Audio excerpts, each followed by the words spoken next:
எல்லாருக்கும் வணக்கம். இன்னைக்கு நாம பார்க்க போற இந்த விளக்கப்பதிவு ரீசெண்ட் டைம்ஸ்ல நடந்த ரொம்பவே பகீரணிக்க வைக்கிற ஒரு தொடர் குற்ற சம்பவத்தை பத்தி தான். அதுவும் ரொம்ப நுணுக்கமா, யாருக்கும் சின்ன சந்தேகம் கூட வராதபடி எப்படி இத பண்ணாங்கன்னு ஆதாரங்களோட ஆழமா அலச போறோம். வாங்க, மர்மம் நிறைஞ்ச இந்த கதைக்குள்ள போலாம்.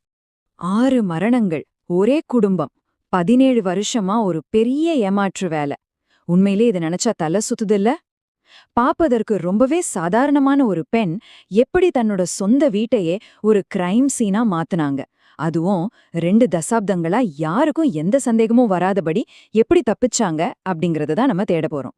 பகுதி 1. பெர்ஃபெக்டான குடும்பம் அப்படிங்கிற ஒரு போலியான முகம். கேரளால இருக்கிற கூடத்தாயில வாழ்ந்த தாமஸ் குடும்பத்தோட கதை இது. அந்த பெண் செஞ்ச ஏமாற்று வேலையோட அளவை கொஞ்சம் பாருங்களேன். தன்னோட சொந்த குடும்ப உறுப்பினர்களுக்கு அவங்க பரிமாறின அந்த சாதாரண உணவுகளுக்கு பின்னால மாரடைப்பு அப்படின்னு எல்லாரையும் நம்ப வச்ச கொடூரமான விஷயம் மறைஞ்சிருந்திருக்கு. தங்களுக்கு ரொம்ப நெருக்கமான, தாங்க நேசிச்ச ஒருவராலேயே இவங்க எல்லாரும் கொல்லப்பட்டாங்க அப்படிங்கறதா இங்க ரொம்பவே அதிர்ச்சியான உண்மை. பகுதி 2. விஷத்தின் காலக்கோடு. அந்த மரணங்கள் நடந்த வரலாறு. இந்த கொலைகள் நடந்த கால வரையறைய கவனிச்சிங்கன்னா ஒன்னு நல்லா புரியும். ஜாலி ஜோசப் அப்படிங்கிற அந்த பெண் இந்த அத்தனை கொலைகளையும் ஒரே ராத்திரியில பண்ணிடல.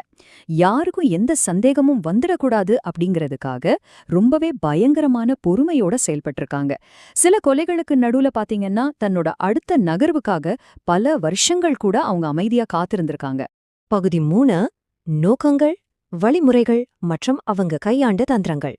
சரி, சொந்த உறவினர்களையே இப்படி ஒன்னொன்னா கொல்லணும்னு ஒருத்தவங்களுக்கு என்னங்க நோக்கம் இருக்க முடியும்? அத பார்த்தோம்னா முழுக்க முழுக்க சுயநலம் கலந்த ஒரு அதிர்ச்சியூட்டும் பேட்டர்ன் நமக்கு தெரியும். ஆரம்பத்துல மாமியார் மாமனார் கிட்ட இருந்து குடும்ப பொருளாதாரத்தை கட்டுப்படுத்துறதுல தொடங்கி, அப்புறம் தன்மேல சந்தேகப்பட்ட கணவர், அவரோட உறவினர்னு எல்லாரையும் ஒழிச்சு கட்டுற வரைக்கும் இது நீண்டு இருக்கு. கடைசியா தன்னோட புது கல்யாணத்துக்கு இடையூறா இருந்தவங்கள அகற்றுறது தான் அவங்களோட ஒரே இலக்கா மாறிப்போச்சு. இங்க ஒரு பயங்கரமான விஷயத்த நீங்க கவனிக்கணும். ஆரம்பத்துல தன்னோட மாமியார் அண்ணம்மாவை கொல்ல சாதாரணமா மிருகங்களுக்கு வைக்கிற விஷத்தை பயன்படுத்தினவங்க எப்படி ரொம்பவே ஆபத்தான பொட்டாசியம் சயனைட தேடி பிடிச்சு தன்னோட குற்றங்களை அடுத்த கட்டத்துக்கு கொண்டு போனாங்கன்னு பாருங்க. நகைக்கடையில வேலை பார்த்த MS மேத்யூ அப்படிங்கிறவருக்கு பண ஆசை காட்டி தங்கம் செய்ய பயன்படுற அந்த சயனைட வாங்கி அவரையும் ஒரு குற்றவாளியா மாத்திருக்காங்க. இதுல நாம முக்கியமா கவனிக்க வேண்டியது அவங்க யூஸ் பண்ண அந்த தந்திரமான வழிமுறைகள் தான். முதல்ல வயசானவங்கள குறி வைக்கிறது, அப்புறம் அது இயற்கையான மரணம்னு எல்லாரையும் நம்ப வைக்கிறது. இதை விட பெரிய தந்திரம் என்னன்னா, குடும்பத்தோட கௌரவம் கெட்டிடக்கூடாது அப்படிங்கிற உறவினர்களோட எமோஷனை தனக்கு சாதகமா பயன்படுத்திக்கிட்டு முதல் சில மரணங்களுக்கு போஸ்ட்மார்ட்டம் பண்ணாம தடுத்ததுதான் அவங்களோட மிகப்பெரிய மாஸ்டர் பிளான்னே சொல்லலாம். பகுதி 4. 17 வருட ஏமாற்று வேலை, அதாவது அவங்களோட இரட்டை வாழ்க்கை. 15 இல்லங்க, முழுசா 17 வருஷங்கள். தொடர்ந்து 17 வருஷமா தினமும் காலையில 9 மணிக்கு வேலைக்கு போறேன்னு சொல்லிட்டு வீட்டை விட்டு வெளியே கிளம்புற ஜாலி, சாயந்தரம் கரெக்டா 4 மணிக்கு திரும்பி வருவாங்க. முழுக்க முழுக்க கற்பனையா உருமாக்கப்பட்ட ஒரு கௌரவமான வேலை தன்னிடம் இருக்கிறதா அந்த ஊரையே நம்ப வச்சிருக்காங்க. வெளிய உலகத்துக்கு அவங்க NITல ஒரு மதிப்பிற்குரிய லெக்சரர், அன்பான மனைவி, அப்புறம் பரிதாபமான கைம்பெண்.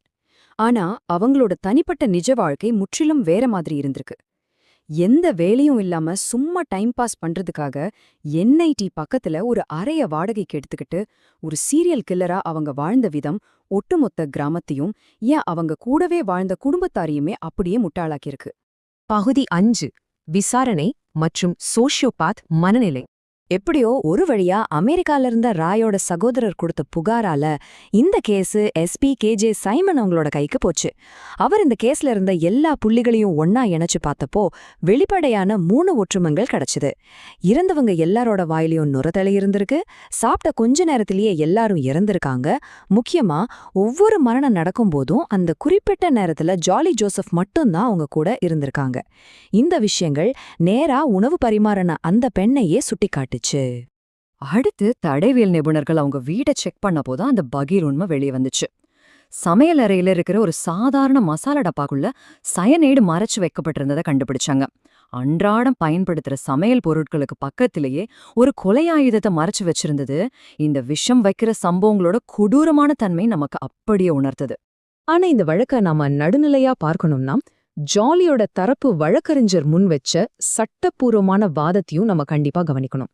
ஜாலி கொடுத்த வாக்குமூலம் நீதிமன்றத்துக்கு வெளியே வாங்கினதுன்னும் தோண்டி எடுக்கப்பட்ட மத்த 5 உடல்கள்ல சயனைடு தடயங்கள் எதுவும் கிடைக்கல அப்படிங்கறதையும் அடிப்படையா வச்சு அவர் ஒரு கட்டத்துல ஜாலிக்கு பேல் கூட வாங்கி கொடுத்தாருன்னா பாத்துக்கோங்களேன். ஆனா போலீஸ் கிட்ட அவங்க கொடுத்த வாக்குமூலத்துல வெளிவந்த தகவல்கள் இதைவிட அதிர்ச்சியானது. 6 கொலைகளை வெற்றிகரமா செஞ்ச பிறகும் அவங்களுக்கு இதை நிறுத்துற ஐடியாவே இல்லையா. தான் 2ஆவதா கல்யாணம் பண்ணிக்கிட்ட ஷாஜுவை கொன்னுட்டு அவனோட ஆசிரியர் வேலைய வாங்குறதுக்கும் தன்னோட காதலன் ஜான்சன் கூட சேர்ந்து வாழ்றதுக்காக அவனோட மனைவிய கொல்லவும் அவங்க பயங்கரமா பிளான் பண்ணிருக்காங்க. மெடிக்கல் எக்ஸ்பர்ட்ஸ் இவங்கள ஒரு சோஷியோபேத் அப்படின்னு வகைப்படுத்துறாங்க.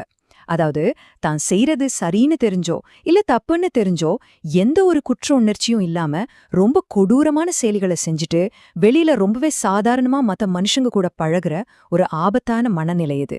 இப்படித்தான் இவங்க எல்லாரையும் ஏமாத்திருக்காங்க. இன்னைக்கு நாம பார்த்த இந்த உண்மைகளை வச்சு உங்களை ஆழமா சிந்திக்க வைக்கிற ஒரு கேள்வியோட இந்த விளக்கப்பதிவை நான் முடிக்கிறேன். ஒருத்தரால கற்பனை கூட செஞ்சு பார்க்க முடியாத குற்றங்களை செஞ்சுட்டு 17 வருஷங்கள் சாதாரணமா ஒரு முகமூடிய அழிஞ்சுக்கிட்டு வாழ முடியும்னா நமக்கு பக்கத்துல இருக்கிறவங்கள பத்தி நம்ம உண்மையிலே எவ்ளோ தெரிஞ்சு வச்சிருக்கோம் யோசிச்சு பாருங்க. இந்த விளக்கப்பதிவுல இணைஞ்சிருந்ததற்கு ரொம்ப நன்றி. உங்களை சுத்தி நடக்கிற விஷயங்களை தொடர்ந்து கேள்வி கேளுங்க.